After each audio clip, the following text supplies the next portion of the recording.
भारत माता तेरी कसम, तेरे वीर सैनिक बनेंगे हम, तेरे लिए लड़ेंगे, तेरे लिए जिएंगे हम। आयुष एक ऐसे स्टूडेंट हैं गुरुकुल से, जो देश में नामी गिरामी इंस्टीट्यूट गुरुकुल, वहाँ से ऑल इंडिया में 5वां रैंक आया है एनडीए में। सबसे पहले न्यूज़ 18 की तरफ से आपको हार्दिक बधाई। Thank you sir. किस तरह आयुष तैयारी करते थे? कभी सोचा था मन में कि मैंने एनडीए में जाना है? हाँ जी सर, जब मैं 9th क्लास में यहाँ पे गुरुकुल में आया था तब मेरे को इंडिया के बारे में ज़्यादा पता नहीं था। फिर I met my director colonel sir.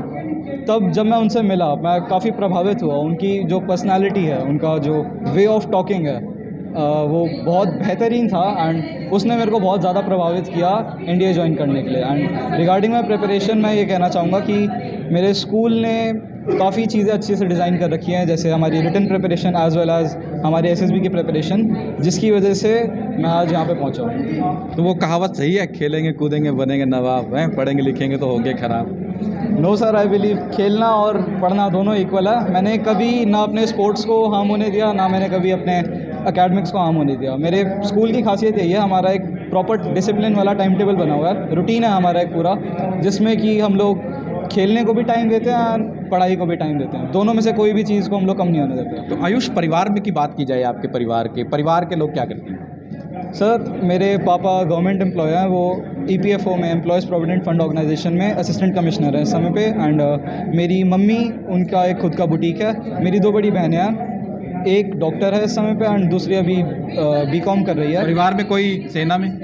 हाँ जी सर, मेरे नाना जी थे, वो थे एयरफोर्स में। बाकी उसके अलावा अभी तक कोई नहीं है सेना। तो नाना से प्रेरणा मिली कि जाना है मुझे भी? हाँ जी सर, बिल्कुल, उनसे काफ़ी प्रेरणा मिली। कभी अक्सर बात हुआ करती थी, कभी कुछ बताया हो, नाना की बात याद होगी? हाँ जी सर, वो मेरे को कभी कभी अपने 1-2 किस्से बताते थे। अभी मेरे को ज़्यादा याद नहीं है वो, क्योंकि मैं छोटा था उस समय पे जब वो चले गए तब, तो इसलिए। पर जहाँ तक मेरे को याद है वो काफ़ी अच्छे, खुश मिजाज और ज़िंदा दिल आदमी थे। उनकी भी वो पर्सनालिटी देख के मेरे को लगा था कि फ़ौज एक काफ़ी बेहतरीन इंस्टीट्यूशन है जहाँ पे जाना चाहिए। आयुष, उन स्टूडेंट्स के लिए क्या रहेगा जो आज के दौर में डिजिटल ज़माने में सारा दिन मोबाइल या व्हाट्सएप या इंस्टाग्राम पे लगे रहते हैं, उन लोगों के लिए खास तौर पे? उन लोगों के लिए सर एक ही एडवाइस है मेरी तरफ से कि थोड़े टाइम तक उस चीज़ को छोड़ दो। जब एक बार आप एक मुकाम पे आ जाओगे तब आपको कोई नहीं रोकेगा उस चीज़ के लिए, फिर उसको यूज़ करने में मज़ा भी आएगा। एंड तब तक आई बिलीव कि कंसिस्टेंटली अगर काम करते रहोगे तो आपको फिर कोई रोकने वाला नहीं है। स्टूडेंट्स के लिए खास तौर पे क्या रहेगा, क्योंकि आप तो एनडीए में सेलेक्ट हो गए, देश सेवा के लिए तैयार हैं जाने के लिए, बस वो दिन इंतजार, जो शॉर्टकट लाइफ अपनाते हैं? सर, शॉर्टकट्स मेरे हिसाब से लाइफ में होते नहीं हैं। आपको हर एक चीज़ प्लान करके चलनी पड़ेगी, आपको अपनी प्रोग्रेस देखनी पड़ेगी, आपको कहाँ आपकी डाउनफॉल है वो देखनी पड़ेगी। हर एक टेस्ट के साथ, हर एक इंटरव्यू के साथ आपको खुद को जज करना पड़ेगा आप कहाँ स्टैंड करते हो। And that is what I like to say कि आपको शॉर्टकट्स नहीं अपनाने चाहिए, आपको अपने ऊपर विश्वास रखना चाहिए और काम करते रहना चाहिए बिना रुके। आइकॉन कौन आपका? सर, मेरे आइकन काफ़ी लोग हैं। मेरे पापा हैं, मेरे टीचर्स हैं यहाँ पे। सबसे बड़े आइकन मेरे डायरेक्टर सर, कर्नल सर, वो हैं।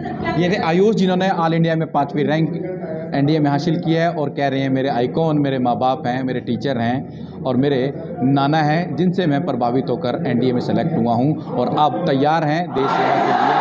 और गुरुकुल के स्टूडेंट्स हैं, जाहिर है यहाँ से अब तक साल भर में ना जाने कितने स्टूडेंट्स निकल चुके हैं देश सेवा के लिए। अपने सहयोगी नवोदित के साथ अशोक यादव, न्यूज़ 18।